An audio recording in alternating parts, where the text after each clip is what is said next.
ആരാണ് state tax officer? നിങ്ങൾക്കറിയാം, goods and service tax. ഈ ഗുഡ്സ് ആൻഡ് സർവീസ് ടാക്സിന്റെ കാര്യങ്ങൾ ഈ സംസ്ഥാനത്തിൽ നോക്കി നടത്തുന്ന ആളാണ് സ്റ്റേറ്റ് ടാക്സ് ഓഫീസർ.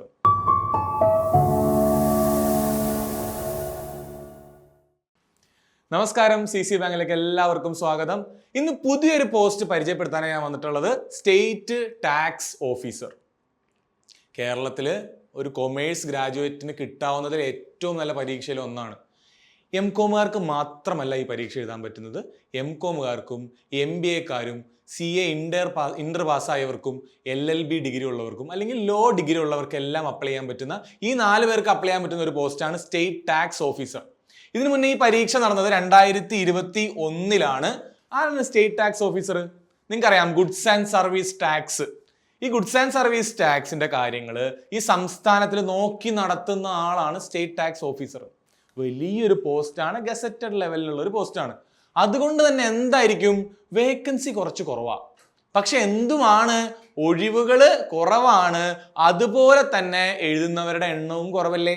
ഈ എഴുതുന്നവർ തന്നെ പഠിക്കുന്നവർ എത്ര പേരുണ്ടാവും?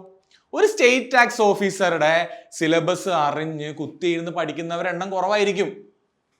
നിങ്ങൾ ജൂനിയർ അക്കൗണ്ടന്റ് പരീക്ഷ കഴിഞ്ഞവരാണെങ്കിൽ, HSST കൊമേഴ്സ് എഴുതിയവരാണെങ്കിൽ, സെറ്റ് നെറ്റ് മുതലായ പരീക്ഷയ്ക്ക് പ്രിപ്പയർ ചെയ്യുന്നവരാണെന്നുണ്ടെങ്കിൽ സിലബസ് ഏതാണ്ട് ഒരുപോലെയാണ്. BNS എന്ന് പറയുന്ന ഏരിയ, അല്ലെങ്കിൽ IPC CRPC മാറി BNSഉം BNSSഉം എന്ന് പറയുന്ന ഒരു ഏരിയ, ആ ഒരു ഏരിയ ഒഴിവാക്കിയാൽ, ലോയിന്റെ ഏരിയ ഒഴിവാക്കിയാൽ, LAW ലോ നിയമത്തിന്റെ ഏരിയ ഒഴിവാക്കിയാൽ ബാക്കി കൊമേഴ്സുകാർക്കുള്ള ഏരിയ തന്നെയാണ്. Okay, so MCOM MBA law CA inter കഴിഞ്ഞവർക്ക് ഏറ്റവും ബെസ്റ്റ് അവസരമാണ് ഈ പറയുന്ന സ്റ്റേറ്റ് ടാക്സ് ഓഫീസർ എന്ന് പറയുന്നത്. ഡിവിഷണൽ അക്കൗണ്ടന്റ് എഴുതുന്നവർ, HSST കൊമേഴ്സ് എഴുതുന്നവര്, അതുപോലെ തന്നെ റിസർച്ച് ഓഫീസർ പോലെയുള്ള എക്സാം എഴുതുന്നവര്, ഈ കൊമേഴ്സുമായിട്ട് ബന്ധം, റിസർച്ച് ഓഫീസർ അല്ലാട്ടോ, റിസർച്ച് അസിസ്റ്റന്റ് ആണെന്ന് തോന്നുന്നു, അങ്ങനെ ഒരു പരീക്ഷ നടത്തിയിരുന്നു ഇതിനു മുന്നേ. കൊമേഴ്സുമായിട്ട് ബന്ധപ്പെട്ട സിലബസ് ഉള്ള എല്ലാവർക്കും ഒരു സുവർണ അവസരമാണ്. അതുപോലുള്ള ഒരു ജോലിയാണ്. ഈ ജോലിയിൽ എന്താ, state tax officer goods and ടാക്സുമായിട്ട് ബന്ധപ്പെട്ട കാര്യങ്ങൾ നോക്കുന്ന ആളാണ്. ബേസിക് ഒരു idea. State tax officer state goods and services ആക്ടിന്റെ കീഴിലുള്ളതാണ്. 40,000 തുടക്ക ശമ്പളം. പക്ഷെ ഈ 40,000 എന്നുള്ളത് അടുത്ത CPC വരുമ്പോൾ, പേ കമ്മീഷൻ ഒക്കെ വരുമ്പോൾ, അടുത്ത പേ റിവിഷൻ ഒക്കെ വരുമ്പോൾ നല്ല മാറ്റം വരും. ഗസറ്റഡ് പോസ്റ്റ് ആണെന്നുള്ളത് ഓർക്കുക. എക്സാം നടന്നത് 2021. നിങ്ങളൊന്ന് ആലോചിച്ച് നോക്കുക, ആ സമയത്തെ സിലബസുകളിൽ കുറേ ചവറ് കാര്യങ്ങളൊക്കെ ഉണ്ടായിരുന്നു. അന്ന് ജനറൽ നോളജ് ഒക്കെ ഉണ്ടായിരുന്നു. ഇനി വരുന്ന സിലബസിൽ ജനറൽ നോളജ് ഉണ്ടാവാനുള്ള സാധ്യത വളരെ കുറവാണ്. സ്പെസിഫിക് എക്സാംസിൽ നിന്നെല്ലാം, ടെക്നിക്കൽ ആയിട്ടുള്ള സബ്ജക്ട് സ്പെസിഫിക് എക്സാംസിൽ നിന്നെല്ലാം GK എടുത്ത് മാറ്റുന്ന ഒരു സമ്പ്രദായമാണ് ഇപ്പൊ കണ്ടുവരുന്നത്. അങ്ങനെയാണെങ്കിൽ അതും പോകും. അപ്പോൾ കൊമേഴ്സുമായിട്ട് ബന്ധപ്പെട്ട കൂടുതൽ സിലബസ് വരുന്ന ഒരു എക്സാം ആയിട്ട് ഇത് മാറും.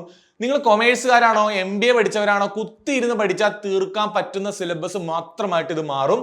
ഇതില് ഏകദേശം 26,000 പേരാണ് കഴിഞ്ഞ വട്ടം എഴുതിയത്. ഓക്കെ, സോ അത്ര കുറഞ്ഞ കോമ്പറ്റീഷനേ ഉണ്ടാവുള്ളൂ. ഇതിൽ തന്നെ ഇരുന്ന് പഠിക്കുന്ന HSST കൊമേഴ്സ് കഴിഞ്ഞവർ ഇപ്പോഴും ഈ ഫീൽഡിലുള്ളവരായിരിക്കണം. ജൂനിയർ അക്കൗണ്ടന്റ് കഴിഞ്ഞ BCOMകാർ MCOM ഉള്ള ആളുകൾ വേണം. സെറ്റ് നെറ്റിനൊക്കെ തീവ്രമായിട്ടിരുന്ന് പഠിക്കുന്ന ആൾക്കാർക്ക് മാത്രമേ ഇതുപോലുള്ള എക്സാം എന്ത് ചെയ്യാൻ പറ്റുള്ളൂ, ക്വാളിഫൈ ചെയ്യാൻ പറ്റുള്ളൂ. ഇവിടെ ഇൻകം ടാക്സ് എന്ന് പറയുന്ന വലിയൊരു ഏരിയ, അല്ലെങ്കിൽ GST എന്ന് പറയുന്ന, ഇൻകം ടാക്സ് അല്ല GST എന്ന് പറയുന്ന വലിയൊരു ഏരിയ കവർ ചെയ്യേണ്ടതായിട്ടുണ്ട്. കോൺസ്റ്റിറ്റ്യൂഷൻ എന്ന് പറയുന്ന വലിയൊരു ഏരിയ കവർ ചെയ്യേണ്ടതായിട്ടുണ്ട്. സോ കുത്തിയിരുന്ന് പഠിക്കുന്നവർക്ക് മാത്രം ജയിക്കാൻ പറ്റുന്ന ഒരു പരീക്ഷ. വ്യക്തമായിട്ടൊരു പ്ലാൻ ഉണ്ടെന്നുണ്ടെങ്കിൽ കണ്ടോ, അതിനൊരു ഇന്റർവ്യൂ ഉണ്ട്. ഇന്റർവ്യൂ നടന്നത് എന്നാ, 2024 ഇന്റർവ്യൂ നടന്നതാണ്. അതിനുശേഷം ഏകദേശം 12 അഡ്വൈസ് ആണ് ഇപ്പൊ പോയിട്ടുള്ളത്. പക്ഷേ 4 ഒഴിവുള്ളൂ എന്ന് പറഞ്ഞിട്ടാ ഈ എക്സാം നടത്തിയത്. 12 ഒഴിവിലെത്തി. 2024 ശേഷം ഉള്ള ഒഴിവുകൾ വിളിക്കാൻ പോകുന്നതേ ഉള്ളൂ. സോ ഇനിയും ഒഴിവുകൾ വിളിക്കുന്ന ഒരു പരീക്ഷയാണ്, 100 മാർക്കിന്റെ പരീക്ഷയാണ്. കണ്ടോ, accountancy and financial management, law, basics of computer, general knowledge. ഈ 10 മാർക്കും ബേസിക്സ് ഓഫ് കമ്പ്യൂട്ടറും ജനറൽ നോളജും എടുത്തു മാറ്റാനാണ് സാധ്യത. എങ്ങനെ നോക്കിയാലും കൂടുതൽ മാർക്ക് എവിടെ പോവും, ഫിനാൻഷ്യൽ മാനേജ്മെന്റിൽ പോവും, കുറച്ച് മാർക്ക് ലോയിലും പോവും. അപ്പോൾ നിങ്ങളൊരു LLB LLM പാസ്സായ ആളാണെന്നുണ്ടെങ്കിൽ, നിങ്ങളൊരു MCOM പാസ്സായ ആളാണെന്നുണ്ടെങ്കിൽ, MBA പാസ്സായ ആളാണെന്നുണ്ടെങ്കിൽ, ഇത്യാദി ഞാൻ നേരത്തെ പറഞ്ഞ നമ്പർ ഓഫ് എക്സാംസ് എഴുതി പരിചയമുള്ള ആളാണെന്നുണ്ടെങ്കിൽ നിങ്ങൾക്ക് വേറെ നോക്കാനില്ല. ഇതൊന്നും പരിചയം ഇല്ലെങ്കിലും ഇല്ലാന്നുണ്ടെങ്കിലും CCയിൽ ഇതിന്റെ ക്ലാസ്സസ് തുടങ്ങിയിട്ടുണ്ട്. ഓക്കെ, നമ്മുടെ ഇവിടെ ക്ലാസ് എടുക്കുന്നത് ഡോക്ടറേറ്റ് ഉള്ളവരും നമ്മുടെ വിഷ്ണു സാറ്, ഫെമീന മിസ്സിനെ പോലെ ഈ ഏരിയയിൽ നല്ല പരിചയമുള്ളവരാ. വെറുതെ ഒരാൾ വന്ന് ക്ലാസ് എടുക്കുന്നതല്ല. ഇതിനെപ്പറ്റി A to Z കാര്യങ്ങൾ അറിയാവുന്ന, നെറ്റ് ക്വാളിഫൈഡ് ആയിട്ടുള്ള, സെറ്റ് ക്വാളിഫൈഡ് ആയിട്ടുള്ള, MCOM MBA എല്ലാം എടുത്തിട്ടുള്ള സാറുമാർ തന്നെ നിങ്ങളെ പഠിപ്പിക്കുന്നത്. ഇവർ നിങ്ങൾക്ക് റെക്കോർഡഡ് ക്ലാസ് വരുന്നുണ്ടാവും, നിങ്ങൾക്ക് നോക്കി പഠിക്കാനായി തുടക്ക സമയങ്ങളിൽ. ഈ റെക്കോർഡഡ് ക്ലാസ്സിന്റെ വർക്കൗട്ട്സ് കൂടുതൽ ചെയ്യിപ്പിച്ചുകൊണ്ട് MCQs PYQs കൂടുതൽ ചെയ്യിപ്പിച്ചിട്ടുള്ള ലൈവ് ക്ലാസ്സുകൾ എൻ്റെ കൂടെ വരുന്നുണ്ടാവും. ഇനി MCOM ലെവലിലുള്ള പ്രീ ഗ്രാജുവേറ്റ് അല്ലെങ്കിൽ PG ലെവലിലുള്ള പോസ്റ്റ് ഗ്രാജുവേറ്റ് ലെവലിലുള്ള പ്രീ ഗ്രാജുവേറ്റ് അല്ല പോസ്റ്റ് ഗ്രാജുവേറ്റ് ലെവലിലുള്ള ഒരു പരീക്ഷ ഒറ്റയ്ക്ക് ഇരുന്ന് പഠിക്കാൻ കുറച്ച് ബുദ്ധിമുട്ടാണ്. അവിടെ നിങ്ങളെ സഹായിക്കാൻ വേണ്ടി നെറ്റ് ക്വാളിഫൈഡ് ആയിട്ടുള്ള ഒരു മെൻറ്റർ കൂടെ ഉണ്ടെങ്കിലുള്ള അവസ്ഥ ഒന്ന് ആലോചിച്ച് നോക്ക്. അതാണ് നമ്മൾ ഓഫർ ചെയ്യുന്നത്. ഒരു recorded class, live class, mentorship support, MCQs എല്ലാം ചെയ്തുകൊണ്ട് പരീക്ഷയുടെ സിലബസ് മനസ്സിലാക്കിക്കൊണ്ട് എത്ര പേർക്ക് അറിയാൻ അല്ലെ എത്ര പേർക്ക് ഇങ്ങനെ അനലൈസ് ചെയ്ത് തരാൻ പറ്റും. അടുത്ത വട്ടം ഈ സിലബസ് എല്ലാം മാറും.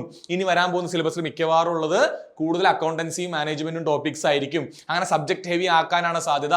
ഇപ്പൊ മുതലേ പഠിച്ചു തുടങ്ങണം. ഇതെല്ലാം പറഞ്ഞുതരാൻ പറ്റുന്ന ഫാക്കൽറ്റീസിന്റെ ക്ലാസ്സാണ് വരാൻ പോകുന്നത്. ഇനി അടുത്ത ദിവസങ്ങളിൽ വെബിനാർ വരുന്നുണ്ട്. ഈ വെബിനാറിൽ അറ്റൻഡ് ചെയ്യുക. ഈ വെബിനാർ അറ്റൻഡ് ചെയ്യുമ്പോൾ നിങ്ങൾക്ക് മനസ്സിലാവും വിഷ്ണു പി അശോകനെ പോലത്തെ സാറുമാര് അല്ലെങ്കിൽ ഫെമീന മിസ്സിനെ പോലത്തെ മിസ്സുമാർക്ക് എത്രത്തോളം നിങ്ങളുടെ വിജയത്തിൽ കോൺട്രിബ്യൂട്ട് ചെയ്യാൻ പറ്റുന്നുള്ളത്. സോ ഒന്നും നോക്കാനില്ല, സ്റ്റേറ്റ് ടാക്സ് ഓഫീസറിന്റെ പുതിയ ബാച്ച് സ്റ്റാർട്ട് ചെയ്തിട്ടുണ്ട്.